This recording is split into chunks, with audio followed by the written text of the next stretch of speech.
ब्रह्मांड और दुनिया हमेशा से ही इंसानों के लिए रहस्य का विषय रहे हैं। आज इतनी वैज्ञानिक प्रगति के बावजूद हमारी धरती पर कई ऐसे रहस्य मौजूद हैं जिनका पता लगाना वैज्ञानिकों के लिए भी लगभग नामुमकिन है।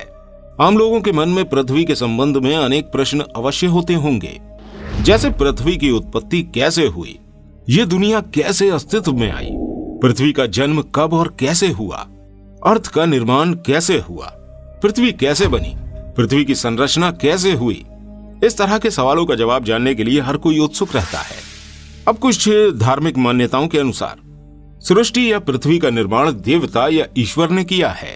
वहीं दुनिया की रचना को लेकर हिंदू, ईसाई और इस्लाम धर्म की मान्यताएं भी अलग अलग हैं।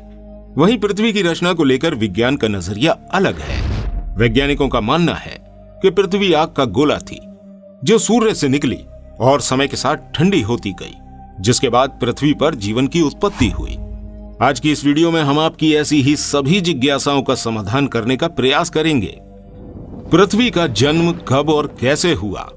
पृथ्वी की उत्पत्ति के बारे में वैज्ञानिक मान्यता है कि लगभग 5 अरब वर्ष पूर्व अंतरिक्ष में कई गैसों के एक साथ मिलने से भयंकर विस्फोट हुआ था। इससे आग का एक विशाल गोला बना, जिसे अब हम सूर्य कहते हैं। धमाका इतना जोरदार था कि चारों तरफ धूल के कण यानी कि डस्ट पार्टिकल्स फैल गए और गुरुत्वाकर्षण बल के कारण ये कण पत्थर के छोटे छोटे टुकड़ों में बदल गए। कई सालों के अंतराल के बाद ये कण आपस में जुड़ने लगे और कुछ समय बाद सौर मंडल का जन्म हुआ। और इस तरह लाखों साल बाद गुरुत्वाकर्षण के कारण पत्थर और चट्टान आपस में जुड़ने लगे। इस तरह धरती आग के गोले के रूप में पैदा हो रही थी। वैज्ञानिक अवधारणा के अनुसार 4.54 अरब वर्ष पूर्व पृथ्वी का तापमान 1200 डिग्री सेल्सियस था। ऐसे समय में धरती पर सिर्फ उबलता हुआ लावा, चट्टानें और कई जहरीली गैसें हुआ करती थी। ऐसे में पृथ्वी पर जीवन का अस्तित्व होना असंभव था। पृथ्वी की उत्पत्ति के समय थिया नामक ग्रह 50 किलोमीटर प्रति सेकंड की गति से पृथ्वी की ओर बढ़ रहा था। ये गति बंदूक से निकली गोली से 20 गुना अधिक होती है। ऐसे में जब थिया ग्रह पृथ्वी की सतह से टकराया तो जोरदार विस्फोट हुआ, जिससे बहुत सारा कचरा धरती से बाहर निकल गया और साथ ही वह ग्रह धरती में समा गया। हजारों वर्षों के अंतराल के बाद गुरुत्वाकर्षण के कारण पृथ्वी से निकला कचरा एक गेंद के रूप में बन गया, जिसे हम चंद्रमा कहते हैं। इस प्रकार चंद्रमा की उत्पत्ति हुई। पृथ्वी की उत्पत्ति के बाद अंतरिक्ष में बची शेष चट्टानें पृथ्वी पर गिरने लगीं। इन चट्टानों में अजीब प्रकार के क्रिस्टल होते थे, जिन्हें आज हम नमक के रूप में इस्तेमाल करते हैं। आपको जानकर हैरानी होगी कि इन चट्टानों के अंदर मौजूद नमक से समुद्र का पानी बनता है। वैज्ञानिकों के अनुसार ये चट्टानें करीब 20 करोड़ साल तक धरती पर गिरती रहीं, जिससे धरती ने समुद्र के रूप में ढेर सारा पानी इकट्ठा कर लिया। इतने पानी के लगातार जमा होने से धरती की सतह ठंडी होने लगी और चट्टानें सख्त हो गईं। लेकिन लावा अभी भी उसी रूप में पृथ्वी के आंतरिक भाग में मौजूद था और सतह का तापमान 70 से 80 डिग्री सेल्सियस तक पहुंच गया था। पृथ्वी पर वर्तमान जल लाखों वर्ष पूर्व का है। उस समय चंद्रमा पृथ्वी के बहुत निकट था, जिसके कारण उसके गुरुत्वाकर्षण बल के कारण प्रायः पृथ्वी पर तूफान आते रहते थे। परंतु एक लंबे अंतराल के बाद चंद्रमा और पृथ्वी के बीच दूरी बढ़ने के कारण पृथ्वी पर तूफान शांत होने लगे। पृथ्वी पर ऑक्सीजन की उत्पत्ति कैसे हुई।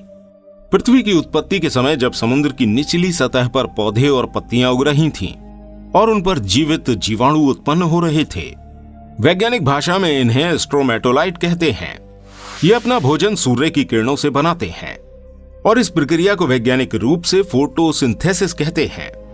फोटोसिंथेसिस की प्रक्रिया में सूर्य का प्रकाश कार्बन डाइऑक्साइड और पानी को ग्लूकोज में परिवर्तित करता है। इसके साथ ही इस प्रक्रिया में बाय प्रोडक्ट के रूप में ऑक्सीजन गैस बनती है, जो मनुष्य के लिए महत्वपूर्ण वायु है। इस लंबी प्रक्रिया के बाद महासागरों में ऑक्सीजन गैस भर गई और इससे पानी में मौजूद लोहे में जंग लगने लगी और इससे लोहे का अस्तित्व सामने आया। लंबे अंतराल के बाद समुद्र की सतह पर ऑक्सीजन गैस आने लगी, जिससे जीवन संभव हुआ। वैज्ञानिकों के अनुसार 2 अरब वर्षों तक पृथ्वी पर ऑक्सीजन का स्तर बढ़ता रहा और साथ ही पृथ्वी के घूमने की समय सीमा भी कम होती गई। आज से 1.5 अरब साल पहले एक दिन वर्तमान की तुलना में 16 घंटे का होता था। अब धीरे धीरे समय के साथ समुद्र के नीचे की भूमि की सतह बड़ी प्लेटों में तब्दील हो गई और उसके नीचे की लावा ने ऊपर की सतह को गतिमान कर दिया। ऐसे में पृथ्वी की सभी प्लेटें आपस में जुड़कर एक विशाल द्वीप बन गईं। इस तरह लगभग 40 करोड़ साल पहले पृथ्वी के पहले सुपर कॉन्टिनेंट रोडिनिया का निर्माण हुआ। इससे अब पृथ्वी का तापमान घटकर 30 डिग्री सेल्सियस हो गया था और दिन 18 घंटे लंबे होते थे। उस समय पृथ्वी की स्थिति वर्तमान मंगल जैसी थी। लगभग 7.5 करोड़ वर्ष पूर्व पृथ्वी के नीचे पिघला हुआ लावा से उत्पन्न ऊष्मा बाहर निकली, जिसने पृथ्वी को 2 भागों में विभाजित कर दिया। इसके 2 टुकड़ों में बंटने के कारण पृथ्वी की सतह कमजोर हो गई थी और ये 2 भागों में बंट गई थी, जिससे साइबेरिया और गोंडवाना नाम के 2 महाद्वीप बन गए। पृथ्वी को बर्फ के गोले में बदलने की प्रक्रिया इतने सालों के बाद भी ज्वालामुखी के फटने और जहरीली गैसों के निकलने का सिलसिला अभी भी जारी था। जहरीली गैसों में कार्बन डाइऑक्साइड सूर्य से निकलने वाली किरणों को अवशोषित करने लगी और इससे पृथ्वी का तापमान बढ़ने लगा। बढ़ते तापमान के कारण समुद्र में गर्मी पैदा होने लगी और समुद्र का पानी भाप बनकर बादलों का रूप लेने लगा। साथ ही कार्बन डाइऑक्साइड गैस के कारण अम्लीय वर्षा यानी एसिड रेन होने लगी। कार्बन डाइऑक्साइड के साथ वर्षा के कारण ये गैस चट्टानों और पत्थरों द्वारा अवशोषित हो गई और कुछ हजार वर्षों के बाद पृथ्वी का तापमान घटकर 0 से 50 डिग्री सेल्सियस कम हो गया। इससे धरती बर्फ के गोले में तब्दील हो गई। धरती पर पानी कैसे आया? ज्वालामुखी फटने की प्रक्रिया अभी भी चल रही थी, लेकिन बर्फ की अधिकता के कारण ज्वालामुखी से निकलने वाली गर्मी बर्फ को पिघला नहीं पा रही थी और इसके अलावा कोई अन्य स्रोत नहीं था जो जहरीली गैस कार्बन डाइऑक्साइड को अवशोषित कर सके। सभी चट्टानें और पत्थर बर्फ के नीचे दबे थे। कुछ समय बाद कार्बन डाइऑक्साइड गैस के बल ने सूर्य की गर्मी को अवशोषित करना शुरू कर दिया, जिससे बर्फ पिघलने लगी। इसके बाद पृथ्वी पर दिन 22 घंटे के हो गए। पृथ्वी पर जीवन की शुरुआत कब और कैसे हुई? बर्फ के लगातार पिघलने से सूरज से निकलने वाली हानिकारक पराबैंगनी किरणें सीधी पृथ्वी पर पड़ रही थीं, जिससे एक रासायनिक अभिक्रिया शुरू हो गई और पानी से हाइड्रोजन पेरोक्साइड बनने लगा और उसके टूटने के बाद ऑक्सीजन बनने लगी। जब ऑक्सीजन गैस धरती से 50 किलोमीटर ऊपर उठी तो वहां रासायनिक प्रक्रिया शुरू हो गई, जहां ओजोन नाम की एक परत बनी, जिसने सूर्य से आने वाली पराबैंगनी किरणों को सीधे धरती पर आने से रोकने का काम किया।